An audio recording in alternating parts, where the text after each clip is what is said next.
So welcome to the Back to School Backpack Series, Our Story of Inclusion with Courtney Criss, hosted by Seattle Special Education PTSA. So I want to say thanks to those of you who have taken their time out of your day today to be here. And we're excited to share this webinar series with you all, and we look forward to answering the questions that you have. This meeting is being recorded and will be posted on our website for later viewing. Your attendance is consent for video recording and publishing. Our organization is all volunteer. Our purpose is to provide support to families and teachers and to advocate for equal opportunities for all students. We provide information, gather input, and collaborate with the district in the interest of our students. So my name is Pam, and I will be the moderator today. There are other Seattle Special Education PTSA board members on this meeting as well who may be helping out. So thanks to those who are volunteering. But I am most excited to introduce you to Courtney Criss from the Down syndrome community of Puget Sound. I'm going to go ahead and spotlight her video so you can see where she is. Before we get started though, I want to go over a couple things. We have a few meeting norms that we like to follow.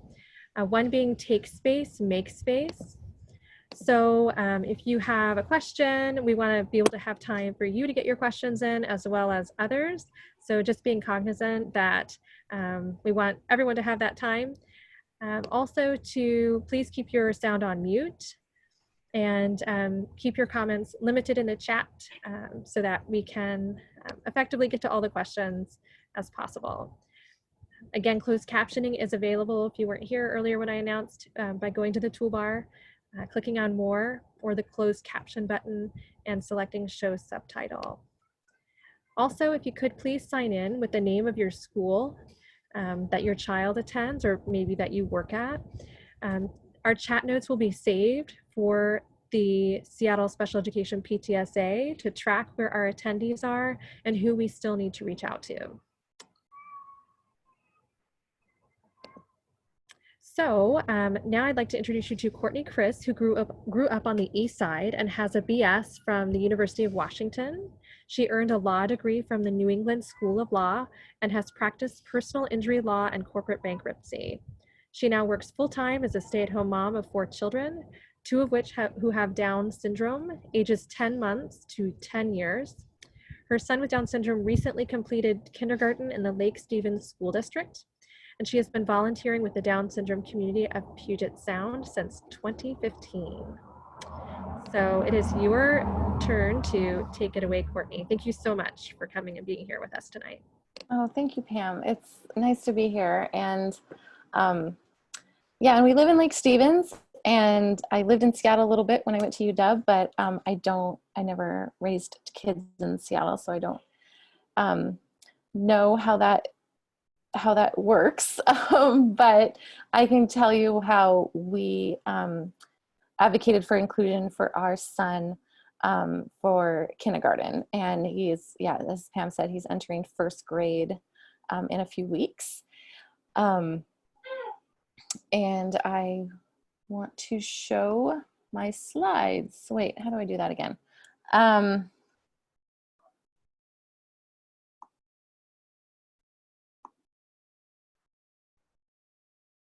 no, I forgot. How do I share my screen?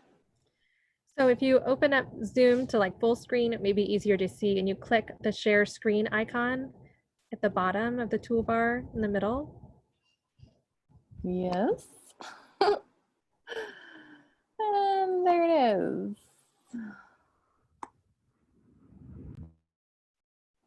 And we start from the beginning. There we go.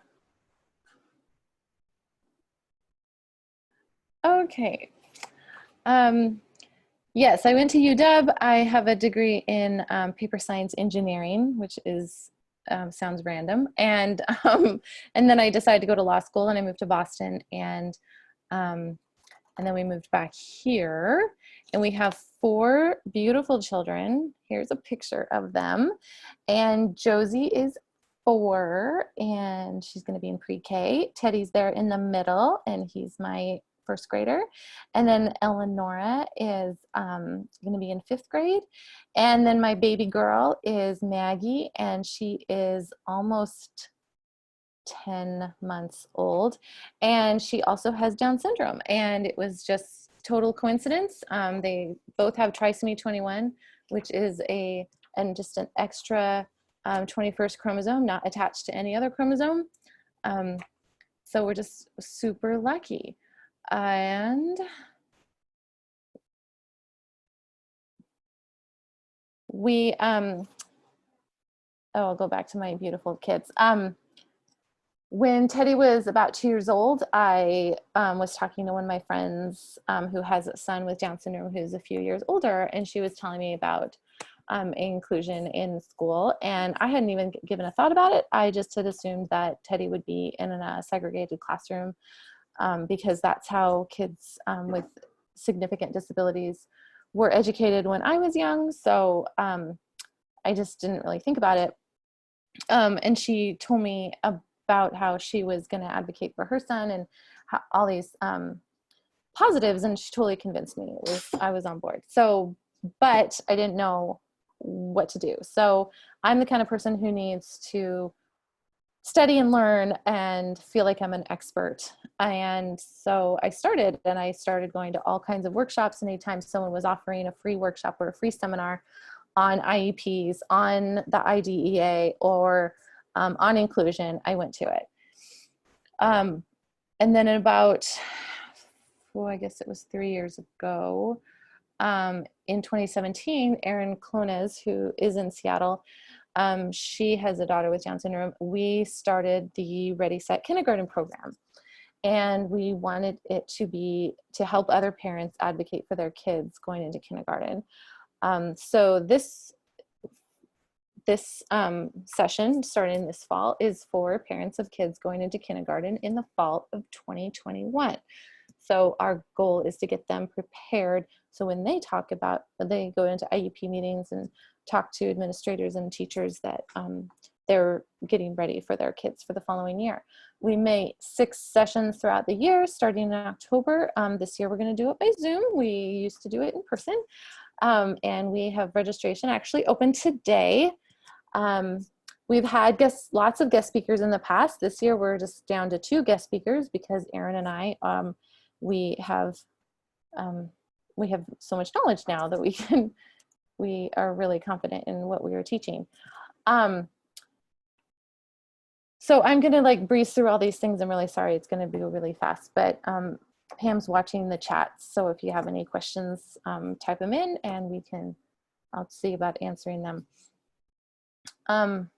So reasons for inclusion, and there's many, but these are the ones that resonate with me.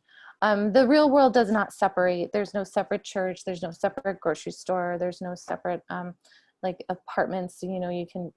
Sometimes there's special facilities, but in general, there's no separation.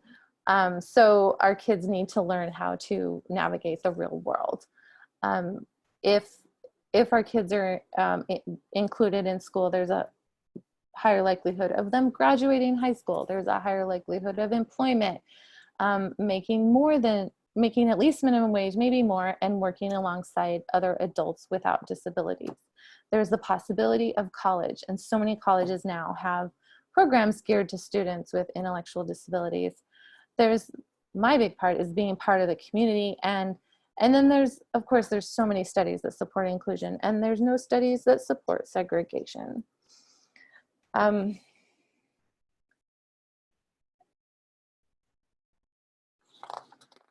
So when I advocate for my son, I talk about, the reasons, but then I also make it specific to Teddy and how I think his future is going to be.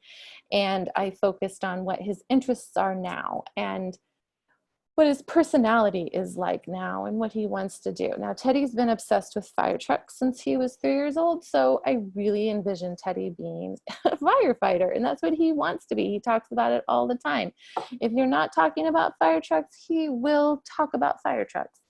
And and I don't know what he's going to be when he grows up. But when I was 6, I wanted to be an astronaut, and the chances of me being an astronaut super super slim. But that's what I wanted to be. I also wanted to be president. Chances of me being president even less than being an astronaut. But that's what I wanted to do, and that is what Teddy can do if that's what he wants. I will try to support him and try to get his dream. I also see how his future is in elementary school, middle school, and high school and beyond. What kind of hobbies he might be, what school clubs he might be in. I imagine him being on the football team or wrestling, because he is a sturdy guy and really strong. And I imagine what my typical girls are going to be too. Like Josie might be cheerleading and drama, and so I read his vision statement at the beginning of an IEP meeting, just so they know what kind of kid he is, especially the specialists and administrators who've never met him. They need to know how great he is and what his dreams and goals are. Switching gears a little bit, I want to just talk about a couple of laws. We know that ADA is the American Disabilities Act, and it doesn't support or support inclusion per se, but it does state that a school can't discriminate against your child because he has a disability, and the school must be accessible to your child and accommodate his disability. And big examples for our kids, or especially my son, is toileting, audio and visual. Stairs, he still needs a little bit of trouble with, but we don't have stairs in our school, or we have very few stairs in our school. And so he uses using the handrail or extra time to do stairs, that kind of thing. But he needed help with toileting, and he needed assistance. And the ADA covers that. Then there's the IDEA, which is the Individuals and Disabilities Education Act, signed in 1975, reauthorized in 2004, and it provides special education and related services to help children access the general education curriculum. And it provides FAPE, the free and appropriate public education. And I love using FAPE in advocacy because the key words are free and appropriate. Education, including therapies, supplemental services, aids, and supports, must be free, and schools cannot use lack of funds as a reason to not provide services. Sometimes that happens in smaller districts, especially because they don't have as much money, and they try to say we don't have the money, and they can't do that. I also like using the word appropriate when advocating. I know that, using words like, I want this for my son, this is the best for my son. Those aren't legal words, and they don't have as much strength as using words that are from the statute. There's other buzzwords from a recent Supreme Court decision: appropriately ambitious goals and chance to meet challenging objectives. And I just threw those in there because those are good words. In the IDEA also points out the LRE, the least restrictive environment, which is the general ed classroom. To the maximum extent appropriate, children with disabilities are educated with children who are non-disabled, unless the nature or severity of the disability is just too much. And that's codified in the state statute as well, the WAC down below. So the general ed classroom is where the kids should start first. I mean, how do you know if your children can't be educated with children who are non-disabled unless you try it out? So, and with the appropriate supplementary aids and services. So that's what another point I brought up was, it's the law right there. You have to try it out first. So that going from the IFSP to the IEP, the Birth to 3 program focuses on the needs of the entire family to reach developmental goals.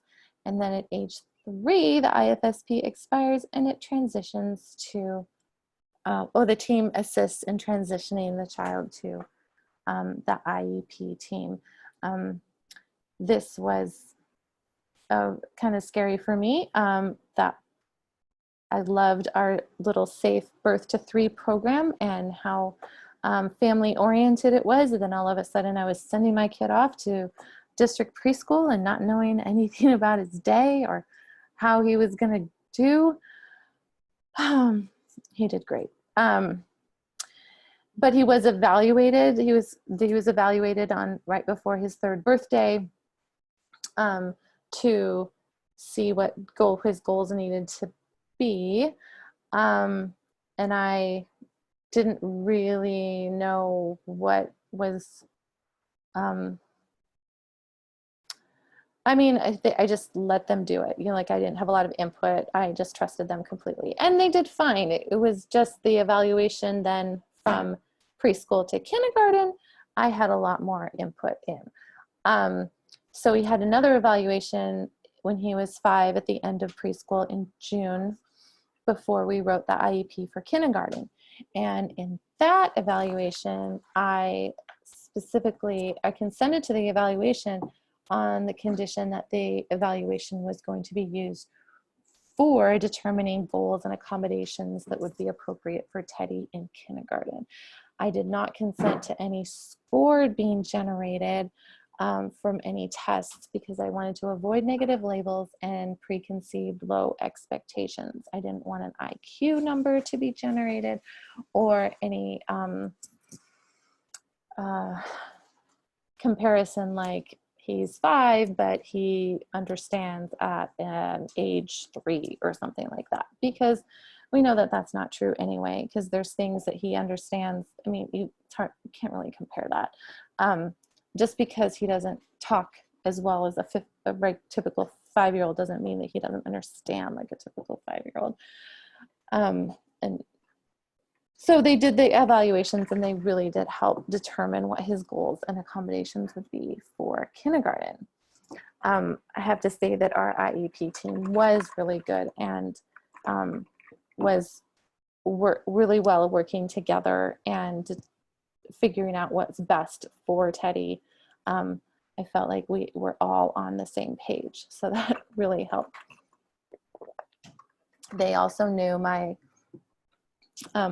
expectations for Teddy from the very beginning of preschool. When we brought him there to preschool, I told them that he was going to be in general ed kindergarten. So they had a few years to prepare for that as well. The IEP team is the teacher, the therapist, school psychologist, special ed teacher or director, and the parent. That Supreme Court decision, Andrew F., is very clear and points out that the decisions of the team must consider the input of the parents. We do know the most about our kids. The IEP parts includes present levels, including evaluation results and parents' observations. When they did the evaluations for Teddy before kindergarten, some of them were honestly hard to read. Some of the observations, just about how behind he is. But after I got through the first pass of that, I went through again with my highlighter and pointed out with one color all the positives that they wrote and everything that was positive. And then another color, I pointed out everything that not so much negative, but something that he needed to work on. And that became a goal. And then another color pointed out things that made it difficult for him, and that became an accommodation. So goals and accommodations, modifications, the matrix of minutes, and then the placement. So that was part of my IEP preparation.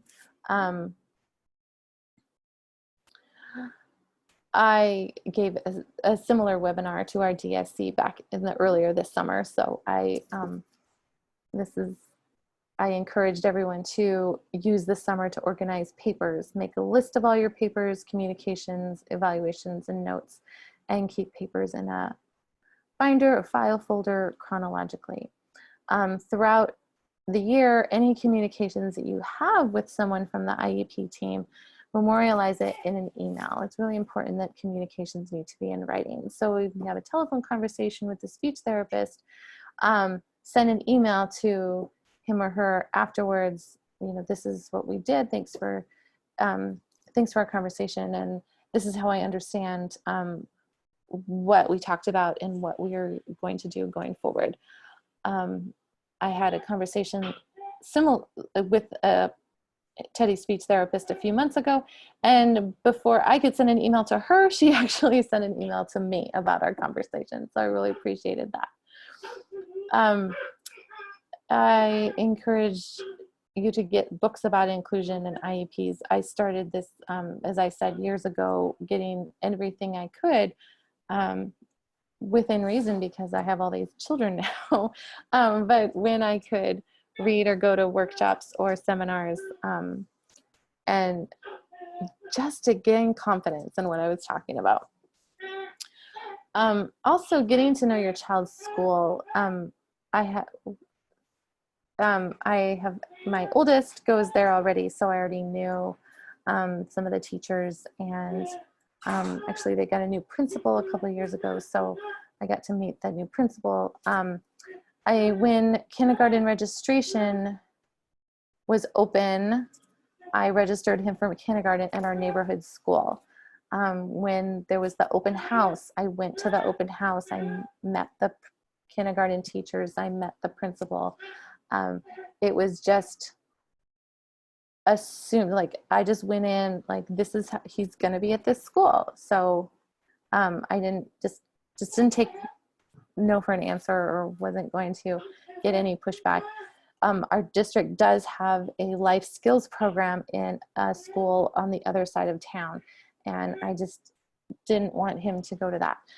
I did do observations of our neighborhood kindergarten class and the life skills kindergarten class. I think it's K through 2. I think they have all in one classroom. Right before the IEP meeting, the preschool principal really wanted me to check both of them out. So I did. And the kindergarten, in a typical kindergarten, gen ed kindergarten in May, is much different than the kindergarten in September. I had to keep that in mind, because by the time the kids are near the end of the school year, a lot of them are writing and reading, and but it was still it was intimidating. But I pressed forward. Oh, I have the highlighting in this slide. So I talked about the highlighting phrases in the evaluation. I also found someone to attend the meeting with me from the ARC of Snohomish County. I believe the ARC of King County has a similar program where a parent volunteer will come to the meeting. She met with me a little bit beforehand, looked at the draft with me. I just had some questions for her and asked for some advice. And she took notes, which was really great. So I didn't have to worry about taking notes and paying attention to conversations. That's really hard. One of the main big things I did was request adult size table and chairs. My previous IEP meetings had been on tiny, short preschool chairs that all the preschool teachers and therapists are really used to sitting on, and I felt always very awkward doing that. So much more comfortable for me to sit at a regular table. Also, I submitted my ideas for goals and supports a few days prior to the meeting. I did request a draft as well from the preschool teacher who was writing the IEP for kindergarten. And I submitted a lot of the goals and accommodations that I suggested she wrote in So that was good. We have not done the IEP yet for first grade. We decided to wait until the fall because we wanted to do some present levels when school was back in session. At this point, I don't know what we're going to do yet. I do know his teacher now for first grade. And so I'm going to start this week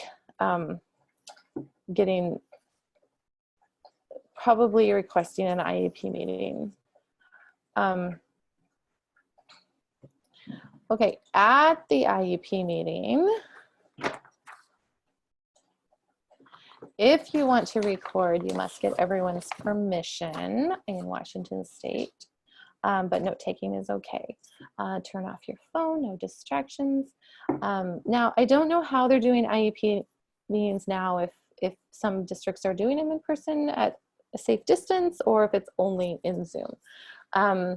If there's no COVID, I would bring snacks, because I think when your blood sugar is up, then you're happier and more agreeable and more open to constructive dialogue.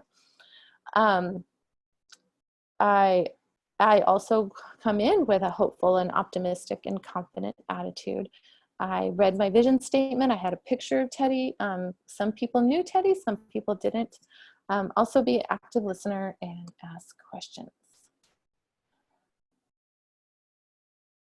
Now, the placement of your child is determined at least annually. It's based on the child's IEP, and it's in the school that he or she would attend if he was not disabled. May not be removed for gen ed for curriculum modifications, and your child does not have to keep up with the other kids, doesn't have to keep up with the state standards, the Common Core standards. And really importantly, if it's determined at the end of the IEP meeting, we can't go into a meeting assuming that your child is going to be at a certain place. Now, I assumed that he was going to be at our neighborhood school, but that was my decision. It wasn't a decision of the whole team. Goals in the IEP must be SMART, which is a nice acronym for it: specific, measurable, actionable, realistic and relevant, and time limited. And I think is good to remember is not negative and nothing a dead person can do. So a goal which says Teddy will sit still in his chair is not a goal. Teddy will sit still at carpet, not a goal. Something more positive is Teddy will increase his time doing, or Teddy will increase his attention span in math doing a worksheet for 15 minutes or something like that. And at circle time or carpet time, it was Teddy will use safe hands and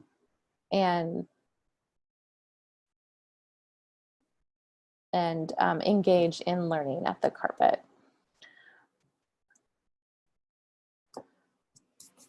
So the goals can be written for an inclusive placement if your goals involve peer interaction as much as possible.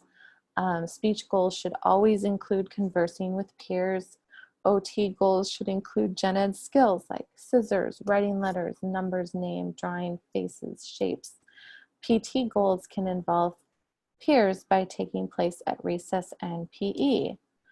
Cognitive goals should follow gen ed curriculum and Common Core standards. My opinion, life skills goals are not necessary unless they're class related and include peers, like morning routine, coming in, taking off coat, putting it on a hook, taking a backpack on a hook, getting your lunch out and putting it in the lunch bin, whatever the process is in that classroom. But life skills goals such as like tying shoes or whatever. Like that's not something that I needed Teddy to have um, in his IEP. I did have a bathroom goal that carried over from preschool because he wasn't 100% potty trained. However, I did send him to kindergarten in underwear, and included accommodations for toileting and assistance with toileting. During the IEP meeting, I went over each goal with the team to make sure that it was not only SMART, had that acronym, but also where the goal will take place. When I got the draft, the IEP minutes showed, I think it was 72% gen ed. And so I went over each goal and asked, like, especially the OT goals, and where would it take place? And then I asked, how can this goal be worked on in the gen ed classroom? What would it look like? Asking the team to come up with the idea, kind of like directing them.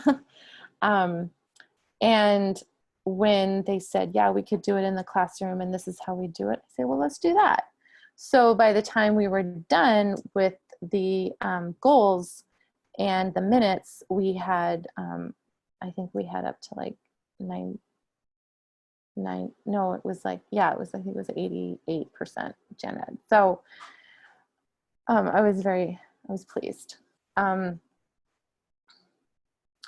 accommodations are the key to success. Some of the common ones are preferred seating, visual timer and a schedule, worksheets with bigger font and less items, manipulatives for math and letters, assistance with toileting, additional time to process information, taking a break. So in kindergarten, inclusion for my son looks like this. He took the regular bus, which comes to the corner. It's not very far from our house. I'd say it's about 100 yards. And they were able to put a 5-point harness seatbelt in the front seat. So he and his older sister sat next to each other. And his aide met him. He did have an aide the whole time during school, a one-on-one. The aide met him at the bus and walked with him to the classroom. Towards March, before everything shut down, she was holding back and letting him get off the bus by himself and walking down the hall. And sometimes he didn't even know she was there. So the aide was not smothering him at all. She was really great about letting him learn and become independent. He has a visual picture schedule. So behind him at his table, there was the pictures on the left, and once one picture is done, once that task is done, it goes over to the right side. So that was for his whole day. It was right behind him. And then at his table, he had 2 pictures, and they were very big. And they showed what he was doing now and then what he was doing right after his next task. So whether it was like math and then recess, he could see that he just needed to do a little bit more math and then he could go to recess. We also built in potty breaks throughout the day, and I talked with the teachers before school started and scheduled his potty breaks because he wasn't asking to use the restroom then. So I said it's best during transitions. So anytime there was a transition, like just go to the restroom. And they seated him at his spot in the classroom was right, like the bathroom was right there. So that was also an accommodation. Extra time to process info and for tasks. Teddy does take a while to sometimes really process what you're telling him. His immediate response is no. And then if you tell him a couple more times, he'll say, okay. So it does take a while, not every time, but It does take him a while to just like think. I don't know why his immediate response is no, but it helps him think about it, I guess.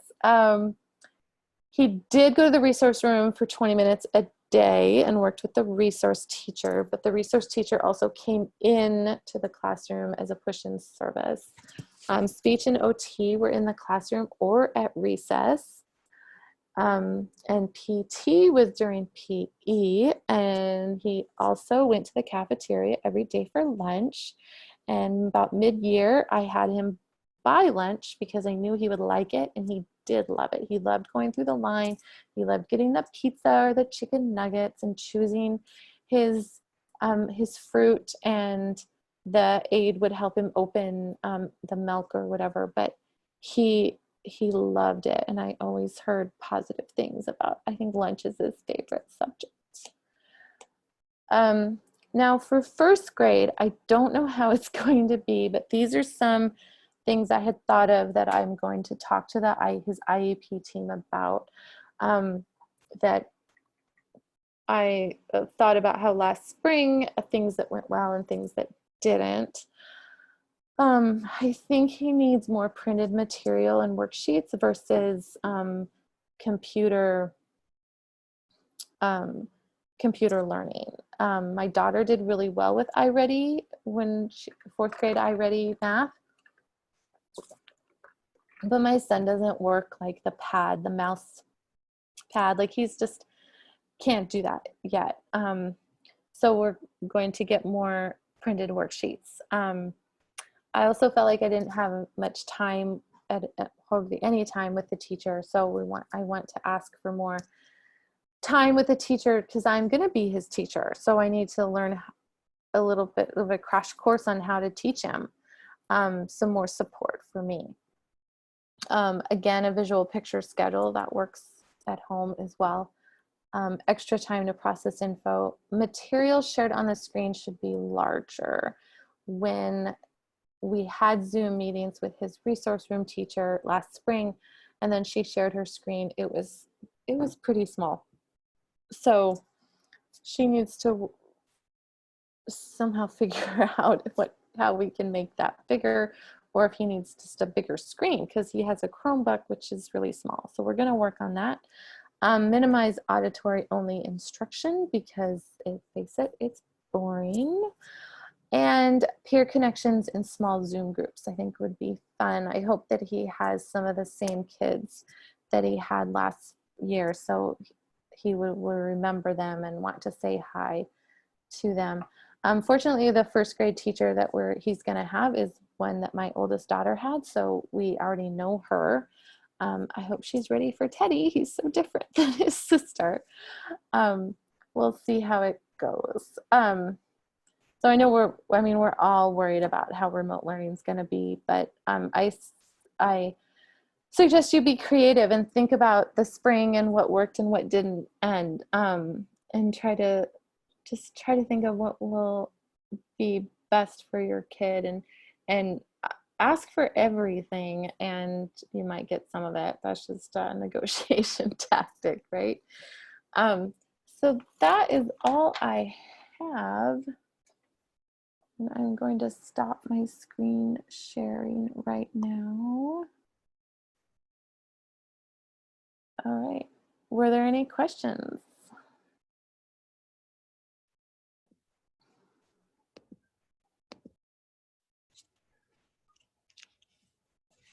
I was going to say, if you have a question, feel free to unmute yourself. We're a pretty small group, so I don't think we'll be out competing each other, or throw one in the chat. I know some of you may be on a phone call, and sometimes it's harder to unmute yourself in time.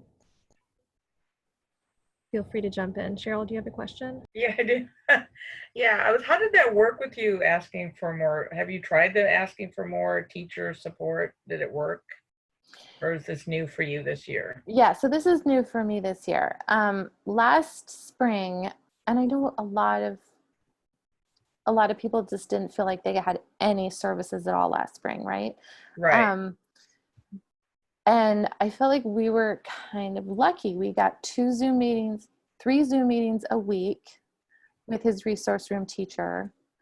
And one of them had the SLP, the other one had the OT, and the third one was for social emotional with another student. And then there were also 2 gen ed meetings a week. Those were much harder for Teddy to pay attention to because it was 20 kids saying, hi, hi, hi. But the one-on-one Zoom with the resource room teacher were half an hour, and he actually got pretty good at them towards June. But then that's basically all he did. Like, I tried to get him to write his name almost every day, and I did just a lot of reading because that's what I know how to do. Parent, right? Mom reads to her kid. But I did feel like I was just, drowning, right? Right.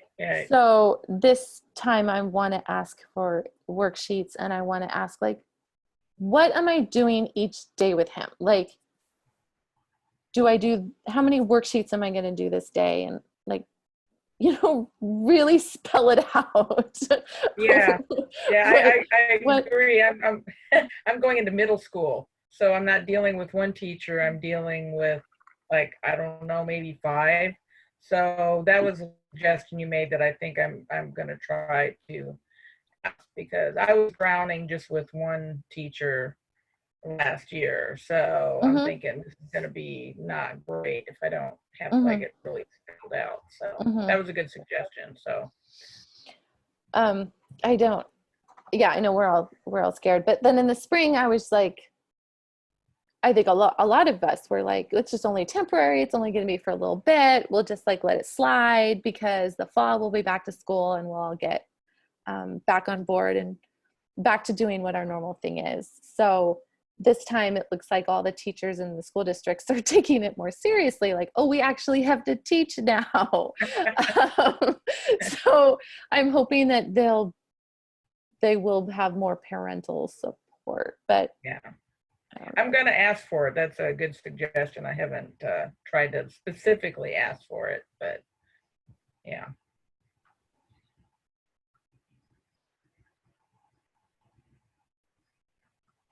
Anybody else? No, just that it's great. It's so helpful, everything that you talked about. Great ideas. Thank you. Thank you. Yeah, I'll say I'm much farther in the process with a considerably older kid, and I'm definitely going to be taking some ideas. I don't know how high school works in terms of pushing for more inclusion, and I'm not sure if my school is going to be very happy with me after today, but thanks. I say just go for it, right? Just, you never know how, unless you ask. I mean, I do have litigation experience, but it's still not my favorite thing. I don't consider myself a confrontational person, but I had good experiences. I guess I'm pretty lucky that I had good experiences with our IEP team. I think they were as I said, they were on the same page as me. I think kindergarten is the easiest to ask for inclusion, because all the kids are coming from, who knows what the kids are coming from. Some went to preschool, some are, like, when my 4-year-old now goes to kindergarten, like, she already reads now, and she still has another year of preschool before she goes to kindergarten. So she's going to be, like, way up there. But then there's kids like Teddy, and there's kids that has never been to preschool, and you don't know. Yeah, bless you for high school. I have a question for you. So I'm wondering sort of how you sort of straddle that relationship between the other set of peers, adult peers, of families of children with neurotypical children, and how what work have you done or seen done that's successful at other schools, and kind of bridging that and sort of in the spirit of inclusion.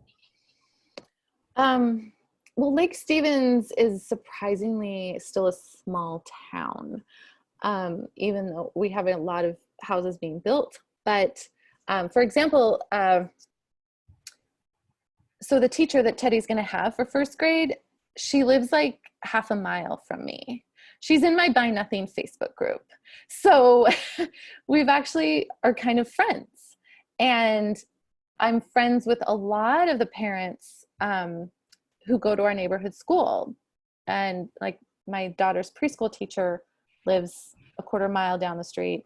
And another, anyway, so it's all about like getting to know people, I think, and fostering relationships. I also think if you have the time to volunteer for the PTA, and so like I'm going to help the 5th grade.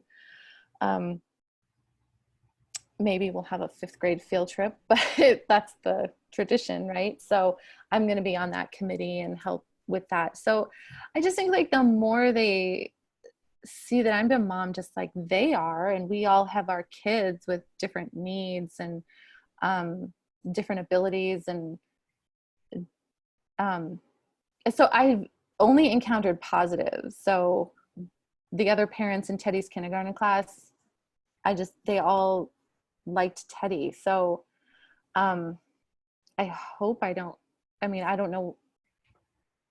Have you encountered negatives before? I hope not. I hope that people are generally inclusive.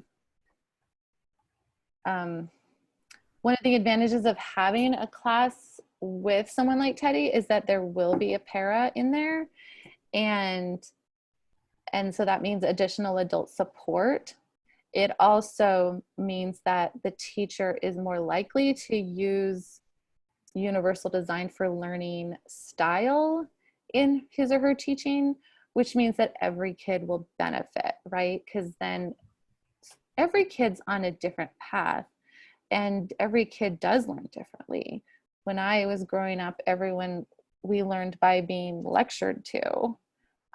It worked for me, but so many kids it didn't. And how much better would our experience have been if it was more differentiated? And I think schools in general are going that direction.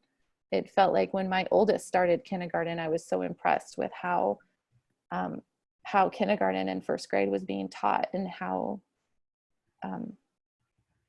different levels were taught in the same classroom.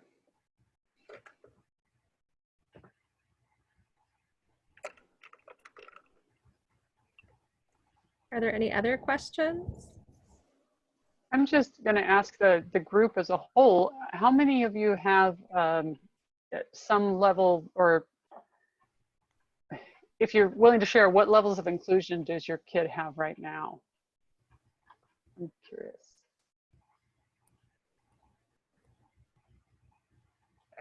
Mine has 80% inclusion. The rest is in resource. He actually could probably do more in Gen Ed, but they don't want to do the IA support. I had to battle IA and it's never happened. So, but I have a bit of a saga, so my experience is not so great. But yeah, so I mean, he's 80% in Gen Ed.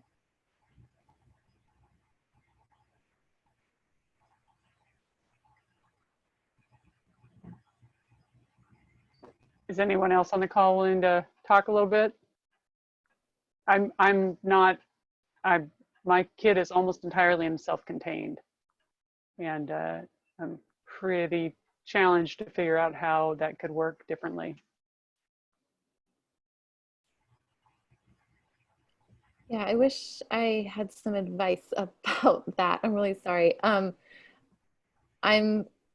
It's hard for me to think that far ahead right now, but I do know that there are resources out there, and I don't know where I can direct you right now, but I think that what's her name?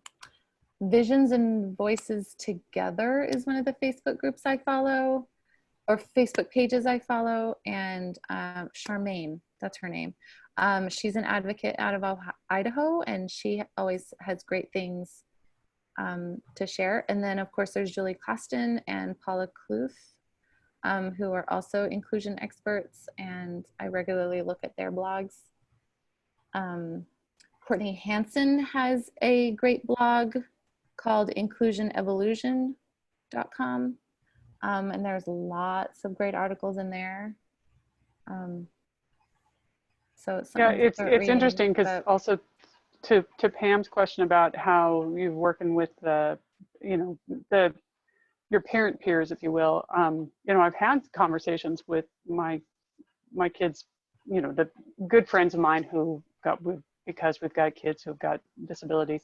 And there is definitely some component of that, like, well, our kids really like to hang out together, and they've got the social group, and it's like, yeah, I do get that, and at the same time, it's also I totally agree. I mean, my experience when I learned I had a little infant who had disabilities, my first thought was to think of the short bus that used to pull up in middle school, and the weird kids would get off the bus and I'd never see them again.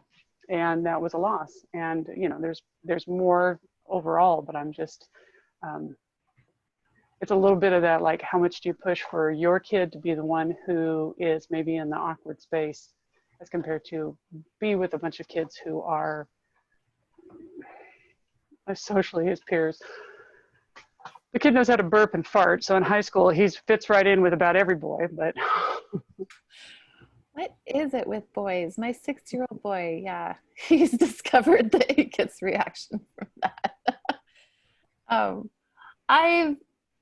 I've listened to a couple young adults with Down syndrome and talk about their experience in high school and their and how they were their experiences with inclusion, and it's really it's really great to hear there's one lady who talked about her experience was almost 100% inclusion, and her boyfriend was like almost 100% segregated, and she talks about like how the difference of how they were educated, and she felt like that the special ed program then was like the special ed teachers didn't even want if regular kid came, not regular, I'm sorry, that's not the right word. I'm very tired. If someone that was outside of the special ed program came up to the kids that were in the special ed program, the special ed teachers would be like, no, go away, or not go away, but like encourage them to not be with them. And I think they were trying to protect them or something, but this young woman was talking about was that, and she just said, that's just so sad because I wanted to be friends with him, and it was just, anyway. I don't know the right answer, and I think the right answer is what you can do for him. So I don't know.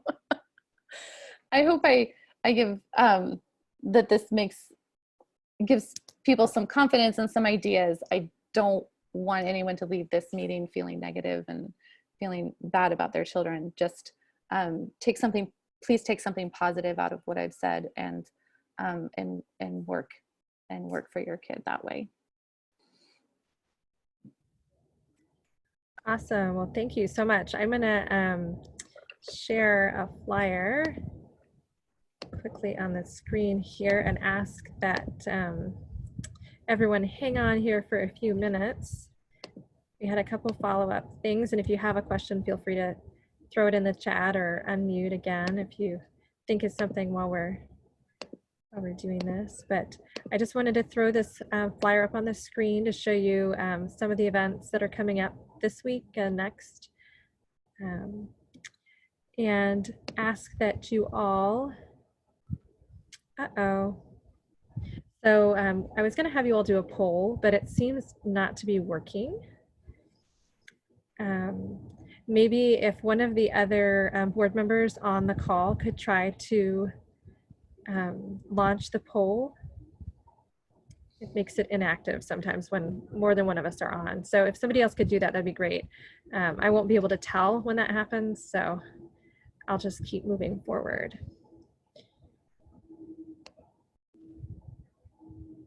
All right.